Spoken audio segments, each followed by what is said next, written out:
Quality കൂട്ടാൻ വേണ്ടി ചെയ്യുന്ന ഓരോ സ്റ്റെപ്പായിട്ട്. Hi friends, welcome back to A V craft media. അപ്പോൾ നമ്മൾ ഇന്ന് ചെയ്യാൻ പോകുന്നതെന്ന് പറഞ്ഞാൽ ഒരു അൺബോക്സിങ് വീഡിയോ ആണ് ചെയ്യാൻ പോകുന്നത്. കുറേ കാലമായിട്ട് ഞാൻ ആഗ്രഹിച്ചുകൊണ്ടിരിക്കുകയായിരുന്നു, നമ്മൾ ഒരു പ്രൊഡക്റ്റ് റിവീൽ ചെയ്യുമ്പോൾ പ്രൊഡക്റ്റിനെ കുറിച്ച് എന്തെങ്കിലും കാര്യം പറയുമ്പോൾ എക്സ്പോഷർ കൂടി കിടക്കുന്നു പറഞ്ഞ് ഒരുപാട് കാര്യം വരുന്നുണ്ട്. അപ്പോൾ അത് മാറ്റാൻ വേണ്ടി ഞാൻ വാൾപേപ്പർ മേടിച്ചിട്ടുണ്ട്. വാൾപേപ്പർ എന്ന് പറഞ്ഞാൽ ഭിത്തി ഒട്ടിക്കാൻ മാത്രമല്ല, അഡ്ഹസീവ് വാൾപേപ്പറാണ്. നമുക്ക് ഏത് സർഫസ് വേണമെങ്കിലും ഒട്ടിക്കാം. ഫസ്റ്റ് അത് ഒട്ടിച്ച് കഴിഞ്ഞാൽ പിന്നെ എക്സ്പോഷർ ആ പ്രോബ്ലം നമുക്ക് മാറിക്കിട്ടും. അപ്പോൾ അതിന് വേണ്ടിയാണ് ഞാൻ ഈ വാൾപേപ്പർ പ്രൊഡക്റ്റ് ചൂസ് ചെയ്തിരിക്കുന്നത്. ഇതൊരിക്കലും ഒരു പ്രൊമോഷൻ ബേസ് ചെയ്യുന്നതല്ല. നമ്മുടെ യൂട്യൂബ് ചാനൽ ഇപ്പോൾ അറൗണ്ട് 2000 സബ്സ്ക്രൈബേഴ്സിലോട്ട് ആവുകയാണ്. അപ്പോൾ നമ്മുടെ യൂട്യൂബ് ചാനലിൻ്റെ ക്വാളിറ്റി ഇച്ചിരി ഒന്ന് ഇമ്പ്രൂവ് ചെയ്യാൻ വേണ്ടി ചെയ്യുന്ന ഒരു ചെറിയ സ്റ്റെപ്പാണ് ഈ പ്രൊഡക്റ്റ് ഞാൻ ചൂസ് ചെയ്യാൻ കാരണം. ഞാൻ ഒരിക്കലും ഒരു ഹ്യൂജ് എമൗണ്ട് ഇൻവെസ്റ്റ് ചെയ്ത് യൂട്യൂബ് ചാനലിനെ ഓർഗാനിക് അല്ലാതെ പ്രൊമോട്ട് ചെയ്യാൻ ഞാൻ ആഗ്രഹിക്കുന്നില്ല. അപ്പോൾ അതൊക്കെ നമുക്ക് സ്റ്റെപ്പായിട്ട് തന്നെ കയറാം. ഓക്കെ, അപ്പോൾ കൂട്ടുകാരെല്ലാം നമ്മുടെ കൂടെ ഉണ്ടെന്ന് എനിക്ക് ഉറപ്പാണ്. അപ്പോൾ നമുക്ക് നേരെ അൺബോക്സിങ്ങിലേക്ക് പോവാം. അപ്പോൾ ഇതുവരെ നിങ്ങൾ ഈ ചാനൽ ആദ്യമായിട്ടാണ് കാണുന്നതെങ്കിൽ പ്ലീസ് സബ്സ്ക്രൈബ് ചെയ്യണം. ഇതുവരെ ചെയ്യാത്തവരും സബ്സ്ക്രൈബ് ചെയ്യുക. സബ്സ്ക്രൈബ് ചെയ്ത് തൊട്ടപ്പുറത്താണ് ബെല്ലൈക്കൺ എനേബിൾ ചെയ്യണം. എന്നാൽ മാത്രമേ ഞങ്ങൾ അപ്ലോഡ് ചെയ്യുന്ന വ്യത്യസ്തമായ വീഡിയോകൾ നിങ്ങൾക്ക് നോട്ടിഫിക്കേഷൻ കിട്ടത്തുള്ളൂ. അപ്പോൾ നമുക്ക് നേരെ വീഡിയോയിലേക്ക് പോകാം. കൂട്ടുകാരെ, ഇതാണ് നമ്മുടെ പ്രോഡക്റ്റ് എന്ന് പറയുന്നത്. ഇത് ഞാൻ ഇതുവരെ കവറൊന്നും പൊട്ടിച്ചില്ല, കൊണ്ടുവന്നതേ ഉള്ളായിരുന്നു. അപ്പോൾ നമുക്ക് ഇത് കവറൊക്കെ ഒന്ന് പൊട്ടിച്ച് ഇതിനകത്തുള്ള പ്രോഡക്റ്റ് എങ്ങനെ ഉണ്ടെന്ന് നോക്കാം. ഓക്കെ,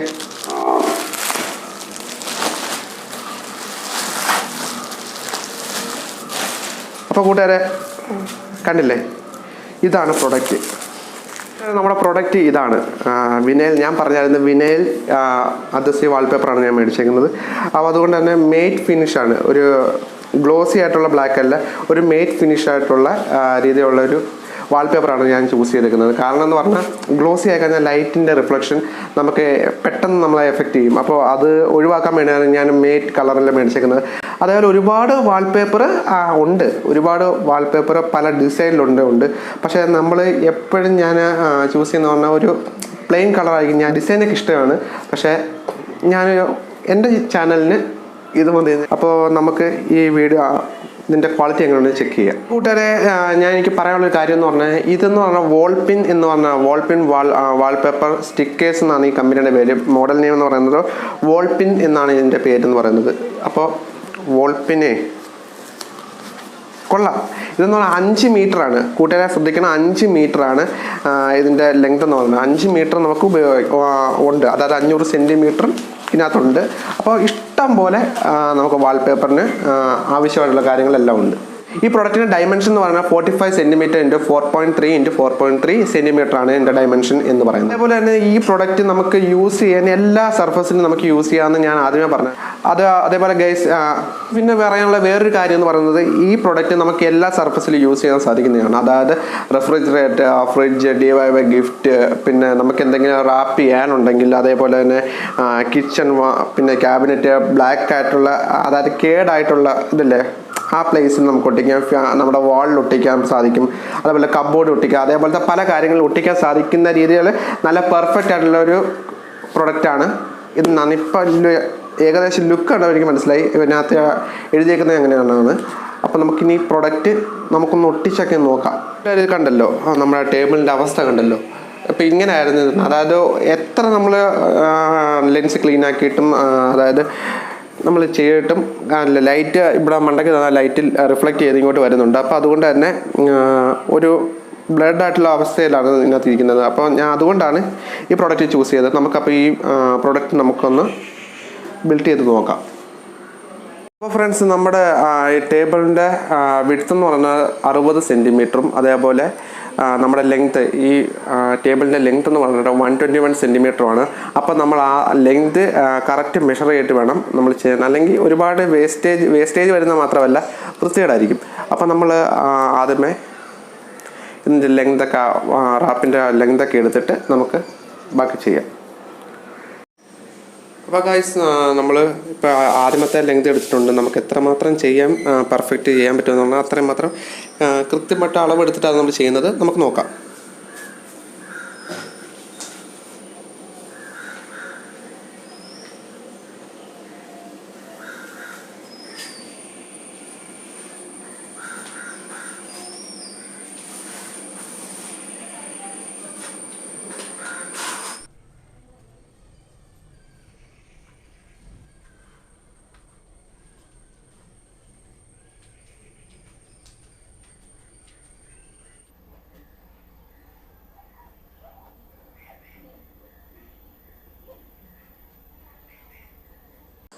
ഫ്രണ്ട്സ്, അപ്പോൾ നമ്മുടെ റാപ്പിങ്ങിൻ്റെ 70% കംപ്ലീറ്റ് ആയിട്ടുണ്ട്. അപ്പം ബാക്കിയുള്ള ഭാഗങ്ങളിൽ നമ്മൾ എങ്ങനെയാണ് റാപ്പ് കൃത്യമായി ചെയ്യുന്നത്, അതായത് ഒരു ചുളിവ് വരാതെ എങ്ങനെ ചെയ്യണം എന്നുള്ള ഒരു കാര്യമാണ് ഞാൻ പറഞ്ഞുതരാൻ ആഗ്രഹിക്കുന്നത്. അതായത് നമ്മൾ എപ്പോഴും റാപ്പ് ചെയ്യുമ്പോൾ നമ്മുടെ വാൾപേപ്പറിൻ്റെ സൈഡുണ്ടല്ലോ, കോർണർ ഭാഗം, ആ കോർണർ ഭാഗത്ത് നിന്ന് വേണം സ്റ്റാർട്ട് ചെയ്യാൻ. അതായത് എൻഡ് ആ ഭാഗത്തു നിന്ന് സ്റ്റാർട്ട് ചെയ്താൽ മാത്രമേ ക്ലിയർ ആയിട്ടുള്ള രീതിയിൽ നമുക്ക് പഞ്ച് എടുക്കാൻ സാധിക്കത്തുള്ളൂ. അല്ലെങ്കിൽ പറ്റുന്ന കുഴപ്പമെന്ന് പറഞ്ഞാൽ നമുക്ക് എല്ലായിടത്തോട്ടും നമുക്ക് ഒരേ രീതിയിൽ ഇപ്പോൾ സ്ട്രെയിറ്റ് ലൈൻ പാരലായിട്ട് എടുക്കുകയാണെങ്കിൽ ചെയ്യാൻ പറ്റുന്നൊരു കുഴപ്പം എന്താണെന്ന് വെച്ചാൽ അതിന് ഒരു ടൂളുണ്ട്. ആ ടൂൾ നമുക്കില്ലെങ്കിൽ പ്രശ്നമാണ്. അതുകൊണ്ട് നമ്മൾ ചെയ്യേണ്ടതെന്ന് പറഞ്ഞാൽ കോർണർ ഭാഗത്തുനിന്ന് എടുക്കുക. അപ്പോൾ ഈസി ആയിരിക്കും, ഭയങ്കര ഈസിയാണ്. ഞാൻ തന്നെ ഒരു അരമണിക്കൂറൊക്കെ എടുത്തിട്ടാണ് ഇത് ചെയ്തത്. അല്ലാതെ ഒരുപാട് ടൈം കൺസ്യൂം ചെയ്തിട്ടില്ല. വളരെ എളുപ്പമായിട്ടുള്ള രീതിയിൽ ചെയ്യാൻ പറ്റും. നമ്മൾ പാരലായിട്ട് ചെയ്യുകയാണെങ്കിൽ ഭയങ്കര പാടായിരിക്കും. അതായത് യൂണിഫോമായിട്ട് നമ്മുടെ അറ്റൻഷൻ പല സ്ഥലങ്ങളിലേക്ക് പോകാൻ സാധിക്കത്തില്ല. അത് മനുഷ്യപരമായിട്ടുള്ളൊരു കാര്യമാണ്. അപ്പോൾ നമ്മൾ എളുപ്പമായിട്ടുള്ള മാർഗ്ഗം നോക്കി ഈസി ആൻഡ് സ്റ്റാൻഡേർഡ് മെത്തേഡായിരിക്കും നമ്മൾ യൂസ് ചെയ്യേണ്ടത്. അപ്പോൾ അങ്ങനെ യൂസ് ചെയ്തിട്ടുള്ള കാര്യമാണ്. പിന്നെ നിങ്ങൾക്ക് അത്രയും എനിക്കിപ്പോൾ ഇത് ഏകദേശം ഒരു രൂപധാരണ ഉണ്ടായിരുന്നു ഇതെങ്ങനെ ചെയ്യണമെന്നുള്ളത്.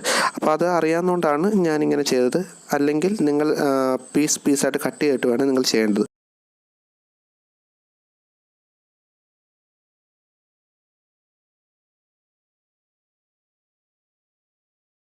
ഫ്രണ്ട്സ്, അപ്പോൾ നമ്മൾ ബാലൻസ് പരിപാടി നോക്കുകയാണ് എങ്ങനെയാണ് എളുപ്പത്തിൽ നമുക്ക് ചെയ്യാൻ പറ്റുന്നത്. അതിനാണ് ഇത്രയും ഡീറ്റെയിൽ ആയിട്ട് ക്ലോസ് നമ്മൾ കാണിച്ചു തരുന്നത്. അപ്പോൾ ഇത് നോക്കി നമ്മൾ മനസ്സിലാക്കണം. അതായത് ചെറിയ രീതി അഡ്ജസ്റ്റ് ചെയ്ത്, അതായത് രണ്ട് സൈഡും നോക്കി അഡ്ജസ്റ്റ് ചെയ്തിട്ട് വേണം നമ്മൾ ചെയ്യാൻ. രണ്ട് സൈഡും നമ്മൾ കൃത്യമായിട്ട് നോക്കണം. എന്നാൽ അല്ലെങ്കിൽ ഒരു സൈഡ് ഒരുപാട് കൂടി നിൽക്കും, ഒരു സൈഡ് കുറഞ്ഞ് നിൽക്കും. അപ്പോൾ ആ അവസ്ഥ വരാതിരിക്കാൻ വേണ്ടിയാണ് നമ്മൾ രണ്ട് സൈഡും ഒരേപോലെ നോക്കിയിട്ടും നടുക്ക് ചുളിവില്ലെന്ന് മനസ്സിലാക്കിയിട്ട് വേണം നമ്മൾ ചെയ്യാൻ. എന്നാൽ മാത്രമേ കൃത്യമായിട്ടുള്ള റിസൾട്ട് കിട്ടത്തുള്ളായിരുന്നു. ഞാനിതുവരെ ഇവിടെ ഇല്ലായിരുന്നു ഫ്രണ്ട്സ്. ഞാൻ പോയേക്കുമായിരുന്നു, സ്ഥലം വരെ പോയേക്കുവായിരുന്നു, അത്യാവശ്യ കാര്യം ഉണ്ടായിരുന്നു. അപ്പോൾ അതിന് പോയേക്കുമായിരുന്നു. അപ്പോൾ പോയി വന്ന് ബാലൻസ് പരിപാടി നമ്മൾ ചെയ്യുകയാണ്. അപ്പോൾ ഇതേപോലെ യൂണിഫോമായിട്ട് ഞാൻ ചെയ്യുക. അതായത് രണ്ട് കോർണർ സൈഡിൽ നിന്നും ഇങ്ങനെ ക്ലിപ്പ് ചെയ്ത് കൊണ്ടുവരിക. അത് കൊണ്ടുവന്ന ശേഷം നടുക്കത്തെ ഭാഗം പതുക്കെ അതിൻ്റെ കൂടെ തന്നെ പോന്നോളും. അപ്പോൾ അങ്ങനെ ചെയ്യുമ്പോൾ ഏറ്റവും നല്ല ക്രിസ്പായിട്ടുള്ള രീതിയിൽ, അതായത് നല്ല ഷൈനി ആയിട്ടുള്ള രീതിയിൽ നമുക്ക് കിട്ടും റിസൾട്ട്. ഇതാണ് എൻ്റെ ഏറ്റവും നമ്മൾ ശ്രദ്ധിക്കേണ്ട കാര്യം എന്ന് പറഞ്ഞാൽ. പിന്നെ ഇതിന് വേണ്ടതെന്ന് പറഞ്ഞാൽ ക്ഷമയാണ് വേണ്ടത്. അതായത് എളുപ്പത്തിൽ നമ്മൾ ചെയ്ത് എടുക്കാൻ പറ്റുന്ന സാധനം, പക്ഷേ ധൃതി കാണിച്ചു കഴിഞ്ഞാൽ മൊത്തം പോവും. അപ്പോൾ നമ്മൾ ചെയ്യേണ്ടതെന്ന് പറഞ്ഞാൽ പതുക്കെ സാവധാനം നമ്മൾ ചെയ്ത് കഴിഞ്ഞാൽ കൃത്യമായിട്ട് റിസൾട്ട് കിട്ടും. ഇപ്പോൾ ആ 70% ആയിട്ടുള്ള ആ പീസ് ഫുള്ള് റെഡി ആയിട്ടുണ്ട്.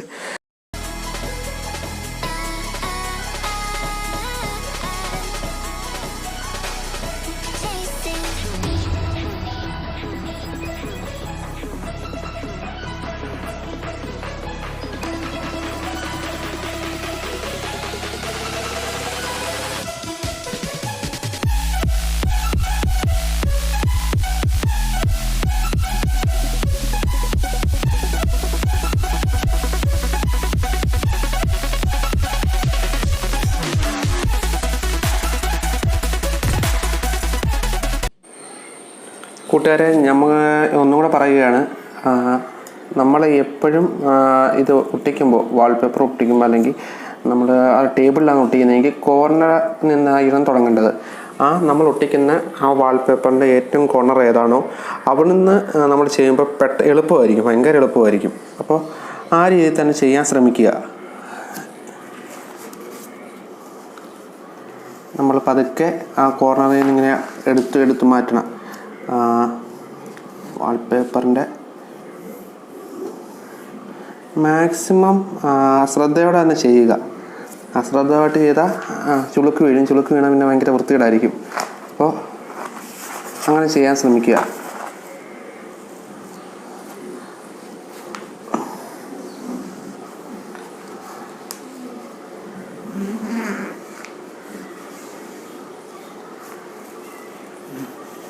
വളരെ എളുപ്പമാണ്, പക്ഷെ ഇച്ചിരി ശ്രദ്ധ വേണം.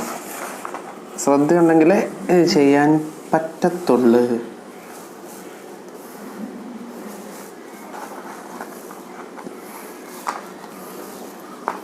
ഓക്കെ, ഇവിടെ ചുളുക്ക് വീണ്. അപ്പോൾ അവിടെ നമ്മൾ ഇതേപോലെ ഒന്ന് വൃത്തിയാക്കി എടുക്കുക.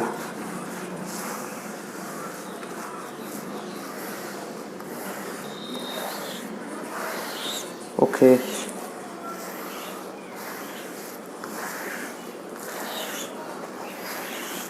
നമ്മുടെ വാൾപേപ്പർ ഏകദേശം പൂർത്തിയാവുകയാണ്. അതിൻ്റെ ലാസ്റ്റ് സ്റ്റെപ്പിലോട്ട് പോയിക്കൊണ്ടിരിക്കുക. അപ്പോൾ അതേപോലെ കെയർഫുള്ളായിട്ട് തന്നെ ചെയ്യുക.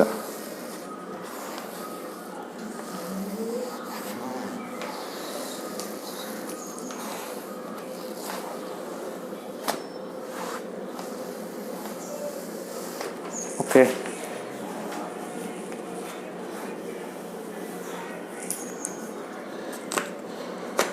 നല്ല വൃത്തിക്ക് ടൈറ്റായിട്ട് ഇവിടെ പ്രസ് ചെയ്യണം. പ്രസ് ചെയ്യാൻ മാത്രമേ അത് കറക്റ്റായിട്ട് നിൽക്കത്തുള്ളൂ. എന്നിട്ട് ഇവിടെ തേച്ചങ്ങ് പിടിപ്പിക്കണം.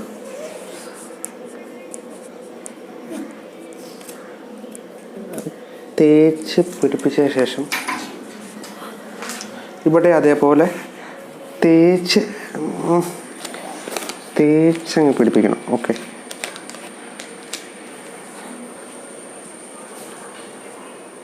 ഈ കോർണർ സൈഡ് വരുമ്പോൾ നാണ്ട ഇത് കണ്ടില്ലേ, ഇതേപോലെ വരുമ്പോൾ നമ്മൾ എക്സ്ട്രാ വരുവാണെങ്കിൽ ചെയ്യേണ്ടതെന്ന് പറഞ്ഞാൽ നമ്മൾ നമ്മുടെ നൈഫ് എടുക്കുക, നമ്മൾ ആ കോർണറിൽ നിന്ന് ഒറ്റ കീറി കൊടുക്കുക.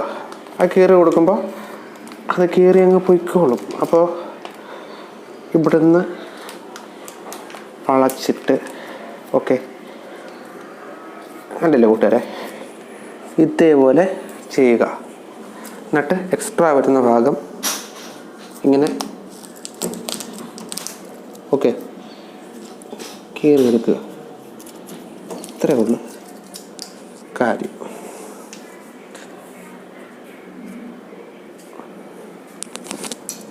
എക്സ്ട്രാ വരുന്നത്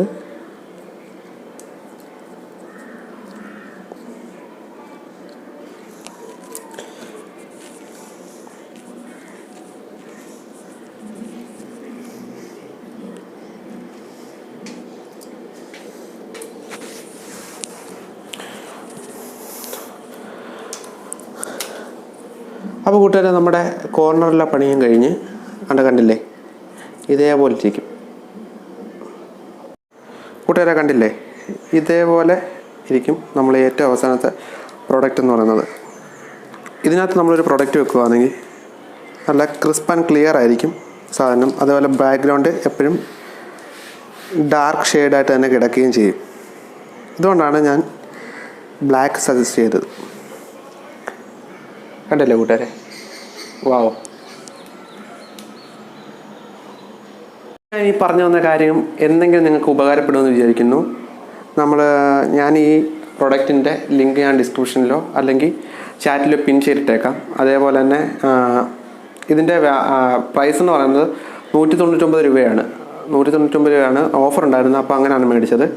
ഞാൻ വേണമെങ്കിൽ അതിൻ്റെ ലിങ്ക് ഞാൻ ഡിസ്ക്രിപ്ഷനിൽ ഇട്ടേക്കാം, അല്ലെങ്കിൽ ചാറ്റ് ബോക്സിൽ എല്ലാം ഇട്ടേക്കാം. ഓക്കെ കൂട്ടുകാർ, ഈ വീഡിയോ നിങ്ങൾക്ക് ഇഷ്ടപ്പെട്ടിട്ടുണ്ടെങ്കിൽ ലൈക്ക് ചെയ്യണം.